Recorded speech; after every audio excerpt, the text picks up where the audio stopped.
안녕하세요, 로카입니다. 소니 GV-E1, 지금 저를 촬영하고 있는 이 카메라인데요. 지금 출시된 지는 한 3개월 정도 지났고 제가 사용한 지는 한 1개월 정도 됐는데 제가 컬러리스트로서 그리고 촬영 감독으로서 이제 사용을 하면서 느꼈던 GV-E1이 그런 장점과 그리고 아쉬운 점들, 거기에 대해서 간단히 한번 다뤄보는 시간을 가져보려고 이 영상을 만들게 되었습니다. 소니 GV-E1의 가장 장점이라고 한다면 역시 작은 무게와 휴대성, 이걸 저는 첫 번째로 들고 싶은데요. 아무래도 작고 가볍다 보니까 일상생활을 하는데 무리가 없습니다. 제가 이제 애기랑 다닐 일들이 많고 이제 애 아빠가 된 지 이제 1년 조금 넘었죠. 이제 15개월 차 이제 애기를 이제 키우고 있기 때문에 아무래도 제가 돌아다니거나 이럴 때 크기나 이런 부피들이 애기 용품을 들고 다니기도 이제 만만치 않기 때문에 좀 빡세요. 그러다 보니까 카메라들도 이제 좀 더 작고 경량화된 카메라만 손이 가는 게 사실입니다. 한때는 고프로나 이런 것들만 들고 다녔던 것도 있고요. 제가 유튜브 활동을 요 근래 많이 못했던 것도 같은 맥락입니다. 그런 와중에 제 눈안에 딱 들어온 게 바로 GV-E1입니다.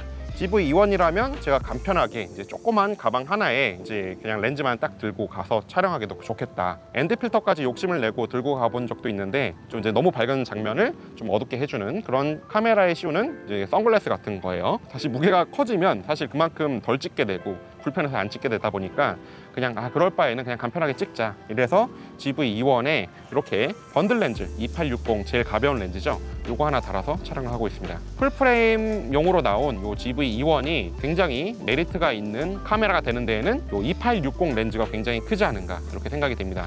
렌즈 이야기가 나와서 말씀을 드리는 건데 2860 렌즈 외에 소니 렌즈가 굉장히 작고 가벼운 편에 속하지만 역시 GV-E1에 달기에는 렌즈가 너무 커요. 풀프레임 자체가 가지고 있는 그런 센서 크기가 있기 때문에 아무래도 렌즈가 작아지는 데는 한계가 있습니다. 크롭 센서나 마포 센서 이런 좀 더 작은 이미지 센서를 가진 카메라들은 아무래도 렌즈들도 좀 더 작고 가볍겠지만 풀프레임 카메라는 렌즈가 암만 작아져 봤자 한계가 있죠.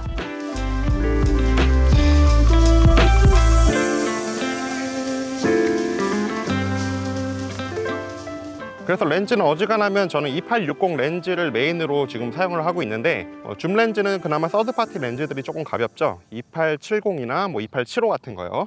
근데 그렇다고 하더라도 그 렌즈들을 다는 순간 이제 렌즈에 바디가 달려있는 그런 모습을 볼 수가 있습니다.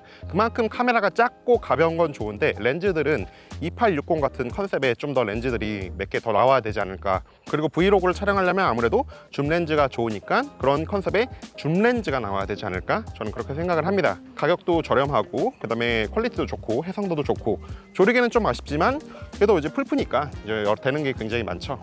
그런 생각을 가지고 2860을 사용하고 있다, 이렇게 말씀을 드리고 싶습니다. 좀 더 제대로 촬영하고 싶을 때에는 2860이 아니라 다른 걸 달겠죠. 그 정도 하고 넘어가도록 하겠습니다. 소니 GV-E1은 FX3와 이제 α7S3와 동급의 그런 이미지 센서를 가지고 있기 때문에 굉장히 이미지 퀄리티가 좋습니다. 근데 하지만 편의성 면에서는 굉장히 떨어지는 그런 바디이죠. FX3 같은 경우에는 이제 시네마 라인으로 이제 표방하고 나왔기 때문에 조작성이 ND 없는 거 하나 빼고는 굉장히 좋고, 현재까지도 지금 나온 지 발매된 지 꽤 됐지만 여전히 많은 분들이 사랑을 하시는 그런 바디라고 말씀을 드릴 수가 있을 것 같아요. 저 같은 경우도 심심치 않게 여러 현장들에서 FX3가 이제 적극적으로 활용되는 그런 현장을 자주 가는데요. 이제 FX3가 그만큼 안정적이고 편의성이 좋은 그런 바디이다 보니까, 그러니까 예산이 좀 타이트하거나 그럴 때도 이제 충분하게 이제 대응을 할 수 있는 그런 바디라서 그런 게 아닐까 싶습니다. FX3급의 그런 이미지 퀄리티를 가지고 있는데 편의성은 정말 떨어지는 그런 바디이기 때문에 굉장히 좀 기묘한 느낌의 카메라라고 할 수 있죠. 브이로그 찍거나 이렇게 간단하게 찍을 때에는 차고 넘친다 말씀을 드리고 싶습니다. 하지만 여기서 또 발목을 잡는 게 또 하나 있죠. 바로 발열 같은 경우에는 FX3와 α7S3와 같은 그 정도의 성능을 발휘할 수는 없습니다. 팬도 없고 그 다음에 그런 고성능의 이미지 퀄리티를 가지면서도 굉장히 작은 바디에 담겨있기 때문이죠.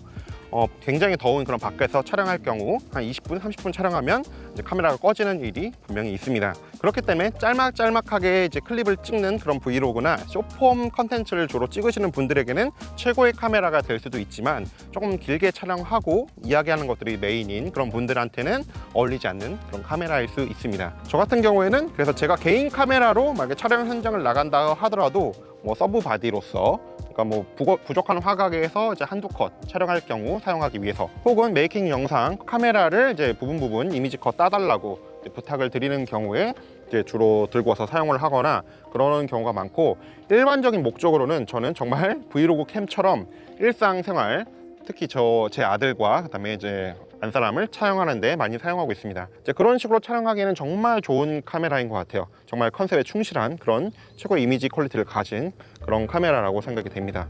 근데 이제 여기서 보통 사람들이 이제 고민을 하시는 게, 카메라가 워낙 요즘에 다 고가이다 보니까 GV-E1과 α7 M4 그리고 FX30 요게 거의 비슷한 가격대 레인지에 들어가 있는데, 소니 카메라 중에서 요 가격대의 카메라를 만약에 고른다면 저 같은 경우에는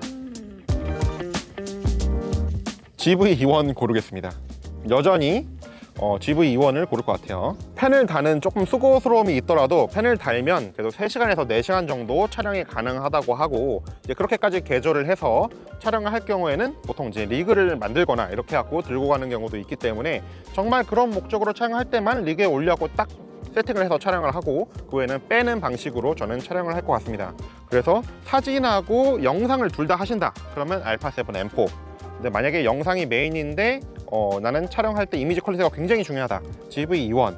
근데 그게 아니라 나는 편의성과 여러 가지 두루두루 이제 올라운드를 하면서 이제 심도보다는 좀 더 담는 데 목적을 두고 좀 더 이제 긴 촬영이 많다, FX30. 뭐 이렇게 딱 세 갈래를 잘 갈라서 나온 그런 바디들이라고 생각이 돼요. 정말 타겟팅을 잘 갈라놨죠. 그래서 제 성향상 저한테 맞는 카메라는 GV-E1. 하지만 제가 말씀을 드렸던 것처럼 이제 성향이 다르시거나 아니면 이제 추구하시는 바가 다르다면 거기에 맞는 바디를 가시는 게 훨씬 좋겠죠. 뭐 돈이 되면 다 사고 싶습니다, 사실. M4 같은 경우는 그래갖고 저는 한동안 쓰다가 이제 M4를 이제 내치고 저는 이제 GV-E1을 지금 들은 상태입니다. 아우, 발에 쥐났어. 요즘 왜 이렇게 더운지 모르겠어요. 진짜 너무너무 더워. GV-E1을 보고 좀 놀랐던 게 컬러가 FX3랑 α7 S3랑 조금 달라요. 특히 파란색이 조금 더 묽은 느낌이라 그래야 되나? 근데 그 점이 오히려 맑은 룩을 나타낼 때는 굉장히 더 유리하다, 이렇게 생각이 들었습니다. 제가 푸티지를 완전 1대1로 두고 비교한 건 아니고, 제가 평소에 이제 컬러리스트로서 작업을 할 때 사용하는 그런 이제 프리셋들과 그다음에 노드가 있는데, 그 노드들을 넣었을 때 이제 느껴지는 차이점, 이게 즉각적으로 느껴지는 차이점이 그거였거든요. 그래서 이제 거기에 대해서 이제 말씀을 드린 거고, 일단은 카메라가 가장 밝은 부분부터 가장 어두운 부분까지 얼마만큼 캡처할 수 있는지, 그거를 다이나믹 레인지라고 그러죠. 이 다이나믹 레인지가 FX3랑 α7 S3랑 동급일 정도로 굉장히 좋은 그런 DR을 가지고 있습니다. 동급이죠, 사실. 그래서 굉장히 좋은 DR을 가지고 있기 때문에 굉장히 밝은, 컨트라스트가 굉장히 강한 씬들도 캡처가 가능해요.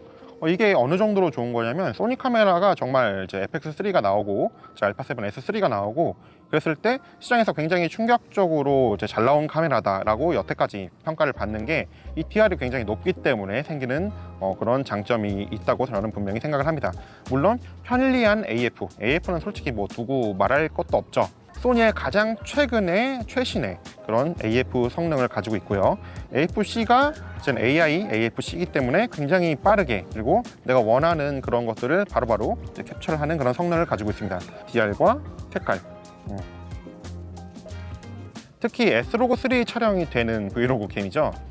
전문가 영역의 그런 촬영이 가능한 그런 픽처 프로파일을 가진 그런 카메라라고 생각하시면 되겠습니다.